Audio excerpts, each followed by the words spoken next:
बिस्मिल्लाहिर्रहमानिर्रहीम। अस्सलामुअलैकुम। मैं मोहम्मद इमरान अहमद GNN कराची स्टूडियोज़ से आज बात करेंगे अफसर शाही की, जिसे ब्यूरोक्रेसी कहा जाता है। हमारे मुल्क में सियासतदानों का ऐसा रगड़ा निकाला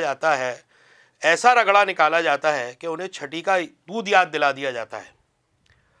आज ज़रा हम बात करेंगे उस मासूम ब्यूरोक्रेसी की जो बज़ाहिर तो हाथ बांधे सियासतदानों के पीछे खड़ी हुई होती है, मगर असल में यही ब्यूरोक्रेसी जो है वो मुल्क की जड़ें खोखली कर रही है और जिसने आवाम को ज़र ख़रीद ग़ुलाम समझा हुआ है। इनकी अय्याशियाँ ख़त्म होने का नाम नहीं ले रही हैं।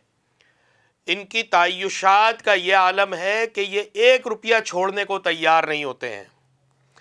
अगर मुल्क में ग़ज़ाई क़िल्लत पैदा हो चुकी है, मुल्क में डॉलर नापैद हो चुके हैं, मईशत हचकोले खा रही है, बल्कि पूरा मुल्क और मुल्क की सालमियत दाव पर लगे हुए हैं, लेकिन इनकी अय्याशियाँ ख़त्म होने का नाम नहीं ले रही हैं। ये अफसर शाही अपने आप को बादशाह समझे हुए हैं। इनको मुल्क की सालमियत, आवाम की मुश्किलात और मुल्क के आने वाले हालात से कोई सरोकार नहीं है। इनको अगर सरोकार है तो सिर्फ अपनी तायुशात से, अपने आराम से, अपने अलाउंसेस से, अपनी तफरीहात से।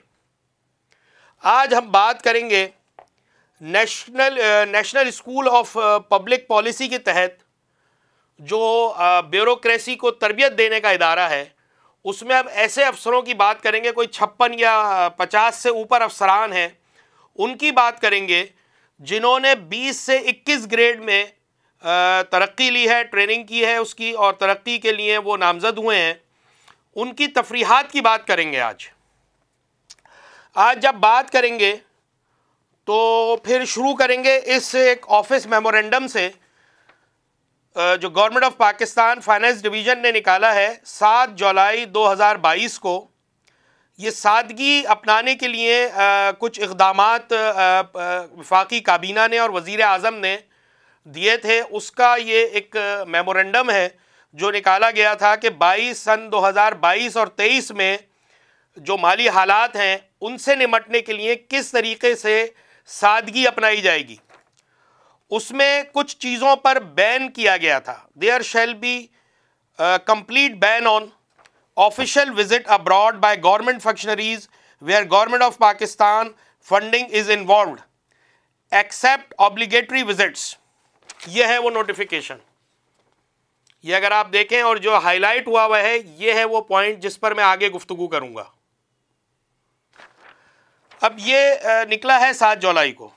उसके बाद जनवरी 2023 में इन अफसरान की 22 से चल रही थी, 23 से इनकी ट्रेनिंग शुरू हुई और 28 तारीख तक ये जनवरी में इनकी ट्रेनिंग ख़त्म हुई और फिर ये मुख्तलिफ मुल्क के दौरों पे निकल गए। जबकि इस नोटिफिकेशन में लिखा हुआ है कि तमाम दौरे जो होंगे सिवाय ज़रूरी, जो बहुत ही ज़रूरी हैं, जैसे IMF के पास जाना है या कोई खारजा उमूर के ऐसे दौरे हैं जिससे मुल्क के लिए बहुत ज़रूरी हैं, सिर्फ वो किए जाएंगे। ऐसे कोई और मज़ीद इसके अलावा कोई दौरे नहीं होंगे गैर मुल्की। तो इनको तो इन अहकामात को, जो काबीना के अहकामात हैं, उनको ऐसा रौंदा है हमारी अफसर शाही ने, पैरों में मलिया मेट करके ये बताया कि इसकी हमारे नज़दीक कोई अहमियत नहीं है। ये जो अवाम के मुंतखब नुमाइंदे हैं, जैसे भी हैं, वज़ीर आज़म और उनकी काबीना, उनके किए गए फ़ैसलों को रद्दी के टोकरी में फेंका, ऐसे करके फेंक दिया इन्होंने। उसमें ये लोग निकल गए, जिन मुल्कों में गए उनके नाम मैं बताऊं आपको: रोमानिया, तुर्की, इराक़, फ्रांस, उर्दन, Holland, Thailand, Australia, Kenya, Italy, Austria, पुर्तगाल, मलेशिया, सिंगापुर। ये 14 ममालिक के दौरे किए इन्होंने 2 हफ्तों के दौरान, और इनका आखिरी जो ख़त्म हुआ है दौरा वो 28 जनवरी को ख़त्म हुआ है। अब आप देखें, मैं उन जो ब्यूरोक्रेट्स हैं हमारे, जिन्होंने मुल्क की बागडोर संभालनी है, जिनको मुल्क को संवारना है। अब तक कोई ऐसा ब्यूरोक्रेट आया नहीं चंद एक के अलावा जिसने इस मुल्क को संवारने के लिए कोई काम किया हो। अब ये एक तस्वीर दिखाऊंगा। ये ग्रुप गया था, 7 ग्रुपों में तकसीम होकर ये अपनी अपनी पसंद के मुल्क गए थे और इनको TADA भी दिया गया डॉलरों की शक्ल में। वो डॉलर जो मुल्क से नापैद हो चुके हैं, जिसके लिए इसहाक डार जगह जगह मारे मारे फिर रहे हैं, IMF के घुटनों क्या पैरों में पड़ गए हैं। पाकिस्तानी हुकूमत पैरों में पड़ी हुई IMF के। हमारे वजीर आज़म जो है जगह जगह मांगते फिर रहे हैं और हमारी ब्यूरोक्रेसी है वो 14 ममालिक के दौरे कर रही है, यूरोप के और मुख्तलिफ ममालिक के। ये जो मैं आपको दिखाऊंगा मलेशिया और सिंगापुर गए हैं ये सारे अफसरान, जिनको कोई दर्द नहीं है इस मुल्क का, और अवाम तो इनके नज़दीक कीड़े मकोड़ों से ज़्यादा कुछ है ही नहीं। फिर ये ग्रुप है, ग्रुप ये इराक और फ्रांस के दौरों पे गया है। ये भी देख लें इनकी शक्लें। फिर ये एक ग्रुप जो दिखा रहा हूं ये उर्दून और हॉलैंड के दौरे पर गया है। शक्ल से तो किसी की शक्ल से मिस्कीनी भी टपक रही होगी आपको, लेकिन ये है नहीं इतने मिस्कीन जितने इसमें लग रहे हैं। और ये आए हैं थाईलैंड और ऑस्ट्रेलिया गए हैं ये ग्रुप। थाईलैंड के साहिल समंदर और मसाज बड़ा मशहूर है, तो ये वहां पर गए ये सब। थाईलैंड और ऑस्ट्रेलिया गए, ओपेरा हाउस भी गए होंगे सिडनी के। ये जो एक और ग्रुप है ये कीनिया और इटली गया है। यकीनन इटालियन शूज भी लिए होंगे महंगे महंगे ब्यूरोक्रेसी ने, क्योंकि डॉलर्स में इनको TADA मिला है। फिर ये एक ग्रुप है ऑस्ट्रिया और पुर्तगाल गए। ये मुख्तलिफ मुल्क के मुख्तलिफ हिस्सों से ताल्लुक़ रखने वाले ब्यूरोक्रेट्स हैं, जिन्होंने इस मुल्क के इस खजाने के जो खजाना खाली है डिफॉल्ट के करीब पहुंच गए हम लोग। और ये लोग जो हैं ये घूमते फिर रहे हैं पूरी दुनिया। ये जो आखिरी ग्रुप है ये रोमानिया और तुर्की गया है। इनकी भी देख लें शक्लें।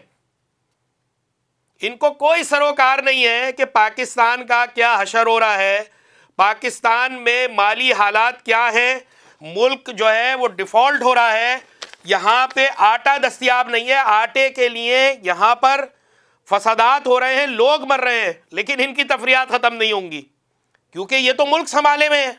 रगड़ा मारो सियासतदानों को, इनको कुछ थोड़ी कहेंगे। तो मासूम बन के अगला कोई सियासतदान आएगा, कोई वजीर आएगा, उसके आगे हाथ बांध के खड़े हो जाएंगे, उसको दिखाएंगे चोरी के रास्ते।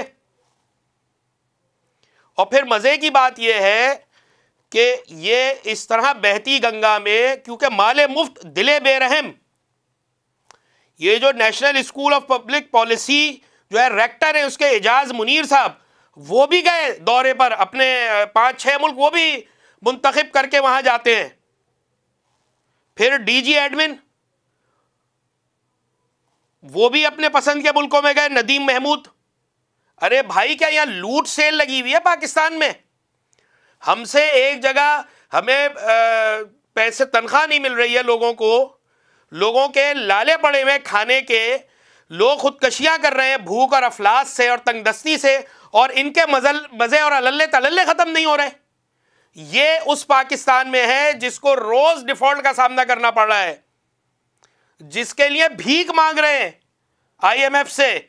IMF की हर शर्त मानने पर मजबूर हैं और तैयार हैं, लेकिन इनको कुछ नहीं कहेंगे जिन्होंने पूरे यूरोप और दीगर ममालिक में अपने तफरीहां की हैं।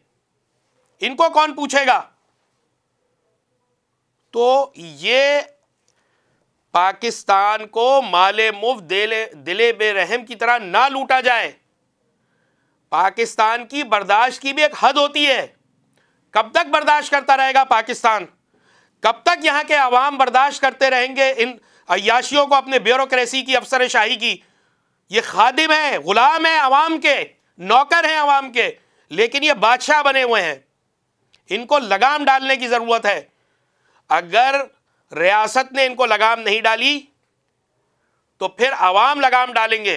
फिर अवाम की जो लगाम होती है वो बेलगाम होती है, वो रुकने वाली नहीं होती। फिर मैं वज़ीर आज़म से भी अपील करूँगा, वज़ीर आज़म से भी कहूँगा कि वो जिस तरीके से उनके अहकामात, उनकी काबीना के अहकामात पैरों तले रौंदे हैं ब्यूरोक्रेसी ने, उस पर इनसे बाज़पुर्स की जाए, इनसे रिकवर की जाए, सारे पैसे कौमी खजाने में डाले जाएं। ये कोई फ्री फंड का यहां पे मेला नहीं लगा हुआ है कि आएं और खाएं।